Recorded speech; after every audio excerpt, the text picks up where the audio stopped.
What's up, Lazy Dog fam? Hope everybody out there is having an awesome day. Today is a big day on the homestead for our feathered friends. They're getting moved from the plot they're at now into a lush new plot with lots of good stuff to eat. Where are we moving them, Abram? We're moving them to the clover, and I feed them the clover and they like it. Yeah, so we got a nice lush patch of clover. They're on some old field peas now, but we got this nice patch of clover there. Abram's been going over there and kind of picking a little bit, feeding it to them, but they made their way around this pea plot, and we're going to move them to the clover today. It's time, it's chicken time. It's chicken time. It's chicken time. So our chickens here getting big, getting some pretty colors on some of them. Still no eggs yet. So I've been checking here every day.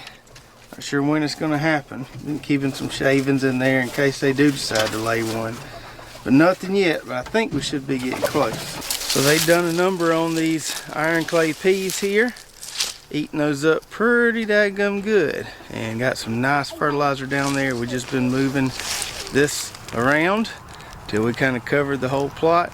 And we've officially covered the whole plot. We leave them in one spot for about a day or two. And then we move them. That way we get a nice equal distribution of the chicken manure there. And they've done their job in this plot. So now it's time to get them over here where we've got this nice lush plot of this balansa clover here. This stuff has almost completely filled in all the gaps. Got a few little gaps like that right there. But for the most part, we just got a complete clover carpet here, which is what we want to see, and I think the chickens are going to love this stuff. I kind of feel like it's been a little torturous letting them sit here and being able to see that, but not being able to get over there. But they're going to get over there now. I need a little sunshine. It's been a hard year. I had a lot of dark nights, yeah. And we're still waiting on some daylight to reappear. Na na na na na. Smoke to clear. Na na na na na. I need a little sunshine. Are they enjoying it? They're like bending down and taking little nibbles. Yeah, they like that stuff, don't they? Yeah. Let's go around here. Let's see. Oh yeah. Oh yeah, they liking that. I know. That's good. It's good stuff Every right time there. Look at that bite right there. They take a big bite, don't they? Look, see that little bite? Mm-hmm. Me too. Yeah, that was a big bite from... Look at Stella. Stella's over there rolling in the chicken manure. Stella, you ain't gonna be able to come inside tonight, honey. Why did you come? What? We moved them because... Look over there at the pea. Because they were running out of food, so we moved them to the clover. I wanted to move them to the clover because they were running out of food, and I feed it to them. They like it. They eat it. So in some spots out there, this stuff is about close to a foot tall, and other spots, like on this edge here that hasn't got as much water, it's you know, maybe 4 or 5 inches tall.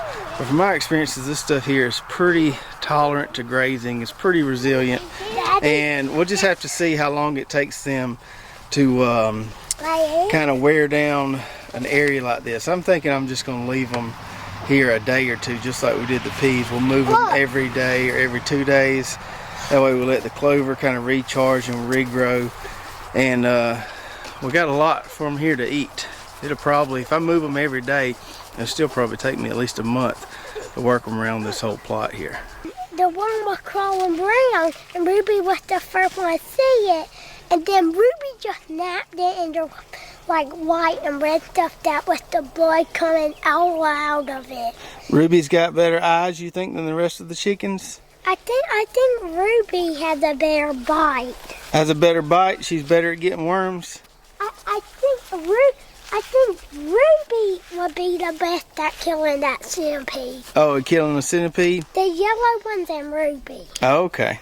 Now our berseem clover that we grew last year, way over there in a plot, I think it ended up getting about maybe 2.5 foot tall.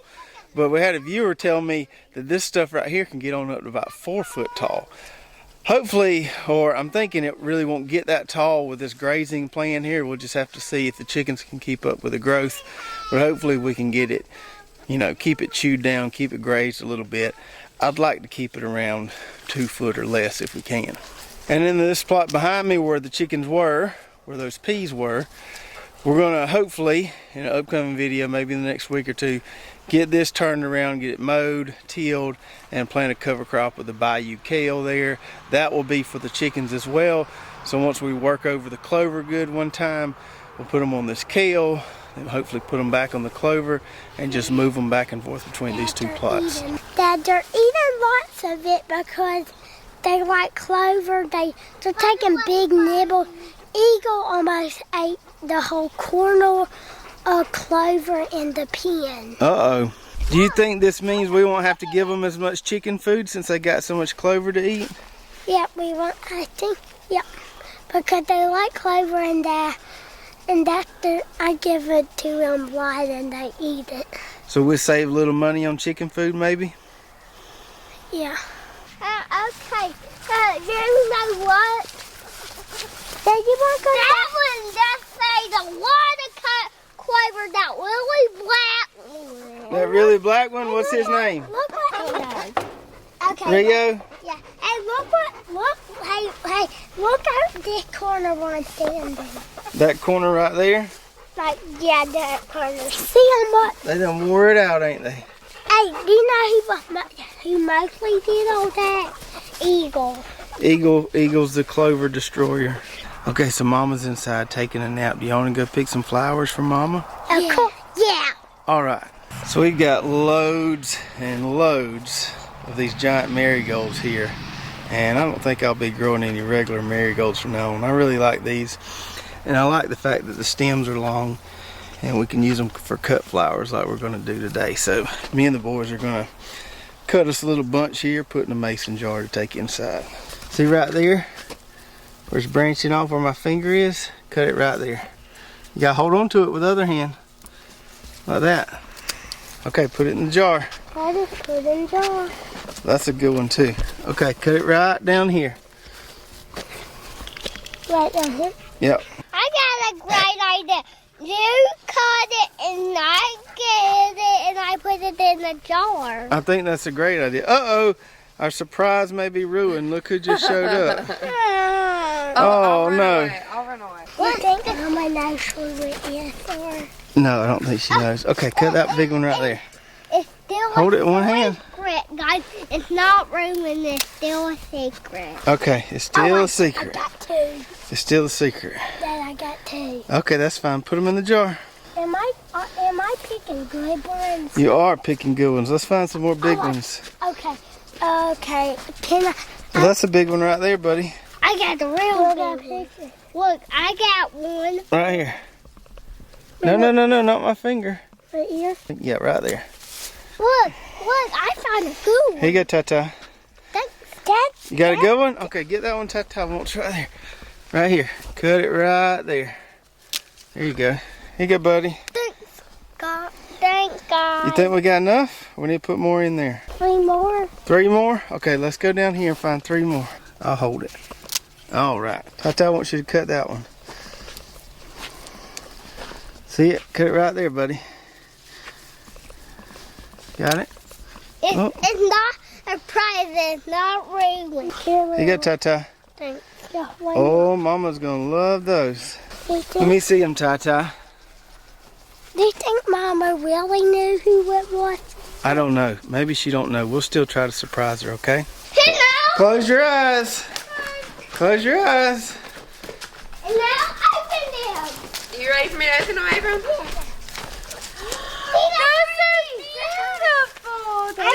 I cut them. You did? Great job. And I put them in. Oh, wow. I love them. We need to add some water, don't we? Yeah. Dad told me where to cut. Oh, I'm so glad you listened. Thank you, guys. And now I got to get the rest of these onions planted. So yesterday I was able to knock out 6 rows, which leaves me 2 rows left today. and I put some overhead water on them. You can see those alfalfa pellets swelling up there. Just giving them a little overhead water until they can kind of establish some roots in that new soil there. They're looking okay. I don't see any of them looking really yellow or wilting or anything. So I'm hoping we got a pretty good survival rate here. The two I got left here today are the Texas Legend, also known as the Texas Early Grano 502, and this Super X onion here. Now on that last video we talked about planting the right type of onions as far as short day, intermediate day, and long day goes. But I also want to talk about growing the right varieties of onions for what you want to do, and understanding that there are some different storage capabilities depending on which varieties you grow. We're planting a lot of the red onions this year because, like I said on that last video, we want to pickle a lot of those. We really enjoyed doing that this past year. The red onions, in my opinion, don't really store that well. Red onions are also really prone to bolting. They almost always bolt, and it's just one of the things with red onions. And when onions bolt, that usually means they don't store well. So that's why the pickled onion thing was good for us, because the ones that bolted, the ones that weren't going to store well, we could preserve the harvest by pickling them. Now as far as the yellow onions go, you kind of got two main types here. You got the round or globe shaped yellow onions or sweet onions, and you've got the Granix type, which is the flattened ones. Now from my experiences, the round ones, the globe shaped yellow onions, store much better than the flattened ones. The flattened ones are definitely the most popular. Those are kind of like the Vidalia onions you hear people talk about. They're supposedly sweeter. A lot of people like those flat ones more than they do the round ones, but I really like the round ones because I get some longer storage out of them. Now the onions that store the best, from my experiences, and I'm not even planting any of them this year, are the white onions. Now the white onions are a lot more pungent. They're not near as sweet as the yellow onions, but they do store really well. And sometimes when you're cooking, you really want to pack something with some of that onion flavor. They're not as watered down kind of tasting as some of the sweet onions can tend to be sometimes. So if you really want some good onion flavor and you want some really long storage, it's not a bad idea to plant a row of white onions. Now on that last video I talked about some of the advantages of growing your own onion plants, being able to pick which varieties you want to grow, being able to plant them exactly when you want to get them in the ground. But I guess one disadvantage to growing your own onion plants is that these things are a lot more tender than the onion plants you would buy and get shipped to you in the mail. And that's mainly because the ones they ship to you are dried out a little bit. They're just a little tougher. These are a little more tender. You got to be a little more delicate with them. But I've done some side-by-side comparisons over the years with plants I've grown versus plants I bought. And these right here, like we've grown, take off a lot faster because they don't have to overcome all that time they've been out of the ground. We're going straight from trays to in the ground, and these things will just take off and grow better because there's not that shock that they experience from being in the mail or being out of the ground. I need a little sunshine. Oh, it's been a hard year. Had a lot of dark nights, and we're still waiting on some daylight to reappear. Na na na na na, smoke to clear. Na na na na na, I need a little sunshine. All right. It took us a couple days, but 2021 onion planting is officially a wrap. These britches right here are gonna have to be washed the old school way outside. I might get in big trouble if I bring these in the house. And I've got about 8 foot of planting area left in this plot right here. So we'll get at least 1 row, maybe 2 rows of leeks in there, and then we'll have us a little sliver of space here on the outside.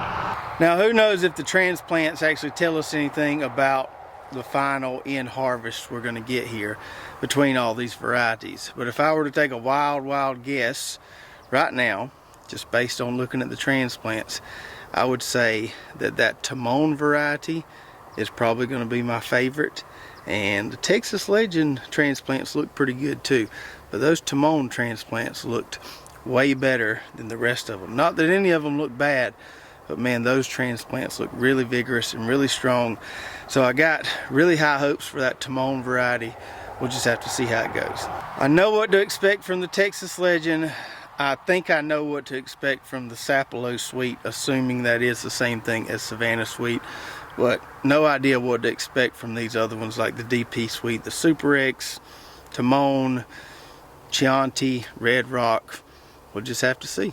If you've grown any of these varieties before, obviously you would have to live in the South to be planting these short day varieties. But if you've tried any of these varieties before, let me know what you think is going to be the best performer out of all the ones we planted. And as far as our fall planting as a whole goes, we're getting really close to the end. We got leeks, we got hardneck garlic, I got that cover crop of Bayou kale, and that's about it. And all these plots will be planted.